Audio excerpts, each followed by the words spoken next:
আসসালামু আলাইকুম। সংবাদে আপনাদের সবাইকে স্বাগত জানাচ্ছি। আমি ফিরোজ তোহা। শুরুতেই সংবাদ শিরোনাম।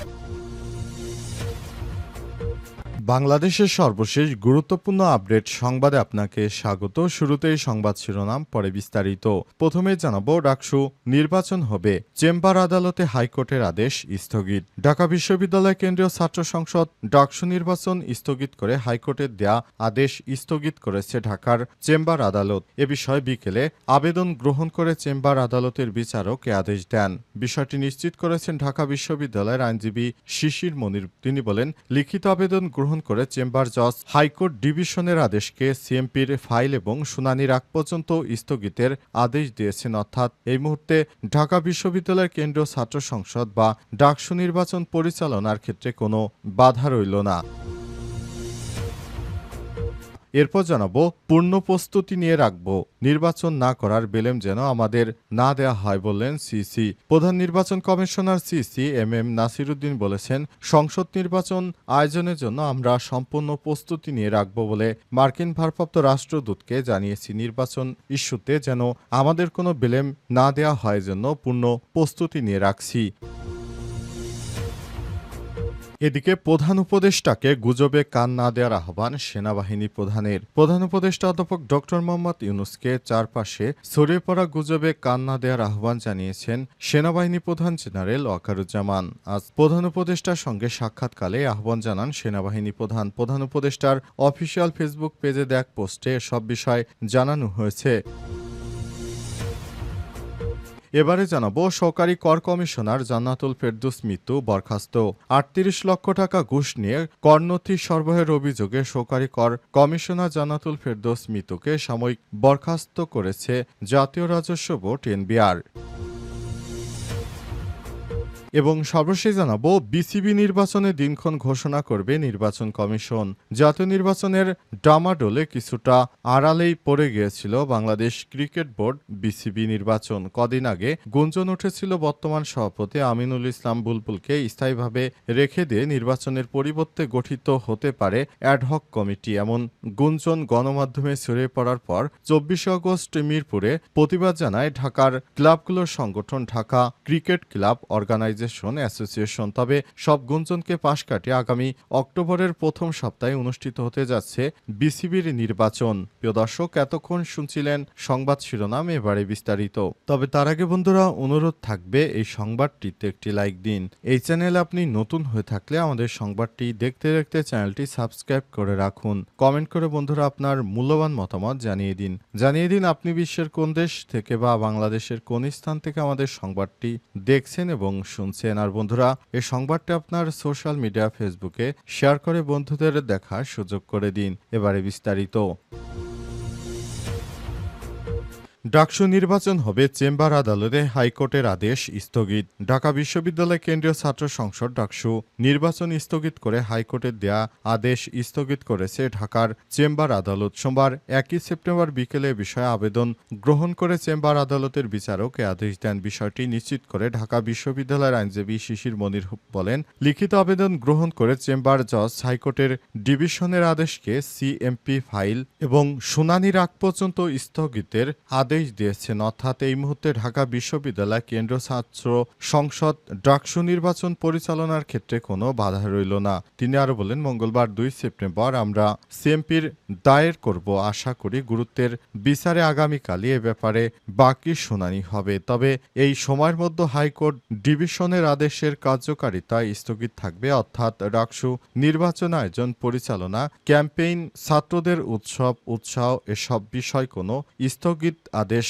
থাকল না। এর আগে একই দিন এক রিটের আবেদনের শুনানির প্রেক্ষিতে আগামী ৩০ অক্টোবর পর্যন্ত ডাকসু নির্বাচন স্থগিতের আদেশ দিয়েছিল হাইকোর্ট। পরে এ বিষয়ে ব্রিফিংকালে হাইকোর্টের আদেশ স্থগিত চেয়ে চেম্বার আদালতে আবেদনের কথা জানান ঢাকা বিশ্ববিদ্যালয়ের আইনজীবী শিশির মনির। এরই মধ্যে সোমবার বিকেলে বিষয়টি নিয়ে আবেদন গ্রহণ করে হাইকোর্টের দেয়া আদেশ স্থগিত করলেও চেম্বার আদালত। ফলে ডাকসু নির্বাচনে এখন আর কোনো বাধা রইল না। ডাকসু নির্বাচন নিয়ে সারা দেশে সবাই ব্যাপক হারে প্রস্তুতি গ্রহণ করেছে। এরই মাঝে হঠাৎ করে হাইকোর্টের এই ধরনের নির্দেশনা সবাইকে মর্মাহত করেছে। তবুও কোর্টের আদেশ অমান্য করা যাবে না, কোর্টকে সবসময় সম্মান দিতে হবে। তাই কোর্টের আদেশকে মান্য করেই আবার চেম্বার আদালতে গিয়েছিলেন তারা। সেখানে সুপ্রিম কোর্টের আদেশকে স্থগিত রাখা হয়েছে। এখন নির্বাচন পরিপূর্ণভাবে সঠিক সময় হবে।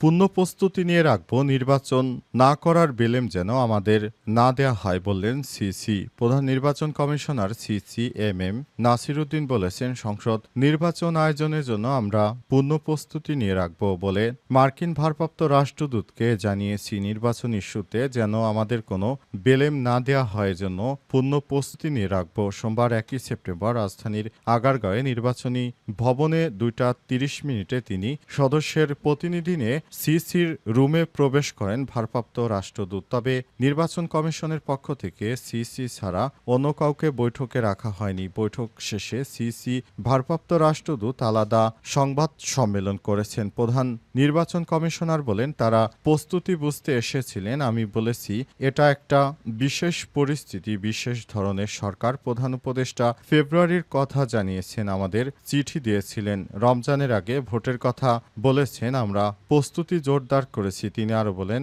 নানা ধরনের টানাপোড়েন আছে, সেজন্য হয়তো সময়টা ঠিক করতে একটু সময় লেগেছে।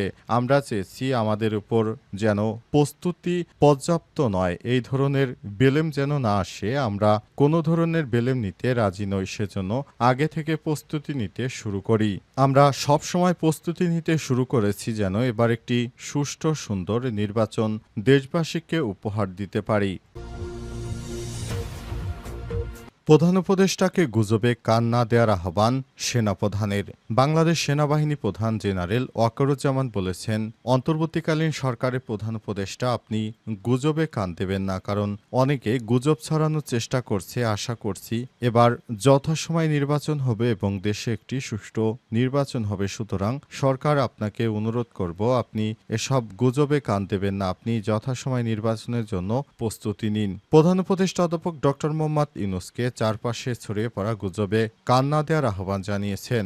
1 সেপ্টেম্বর দুপুরে প্রধান উপদেষ্টার সঙ্গে সাক্ষাৎকালে এই আহ্বান জানান সেনাবাহিনী প্রধান। প্রধান উপদেষ্টার অফিসিয়াল ফেসবুক পেজে দেয়া এক পোস্টে সব বিষয়ে জানানো হয়েছে। বিবৃতিতে প্রেস উইং জানায়, সাক্ষাৎকালে প্রধান উপদেষ্টা বর্তমান পরিস্থিতিতে বেসামরিক প্রশাসনকে সহায়তায় সেনাবাহিনীর ভূমিকা নিয়ে আলোচনা করেন। তিনি আইনশৃঙ্খলা রক্ষায় অব্যাহত অবদানের জন্য সেনাবাহিনীকে ধন্যবাদ জানান। প্রধান উপদেষ্টার নির্বাচনের আগে আগামী মাসগুলোতে একটি স্পষ্টভাবে সংজ্ঞায়িত কমান্ড কাঠামো এবং বাহিনীর মধ্যে ঘনিষ্ঠ সমন্বয় সহ এই ভূমিকাকে আরও সুসংহত করার প্রয়োজনীয়তার উপর জোর দেন। প্রধান উপদেষ্টা বলেন, ভোটার উপস্থিতি, নতুন ও নারী ভোটারদের অংশগ্রহণ, সুরক্ষা এবং নিরাপত্তার প্রতি বিশ্বের আস্থা এবং গণতন্ত্র ও আইনের শাসন উদযাপনের পরিবেশের প্রেক্ষাপটে আমি জাতির কাছে দৃঢ় অঙ্গীকার ব্যক্ত করছি।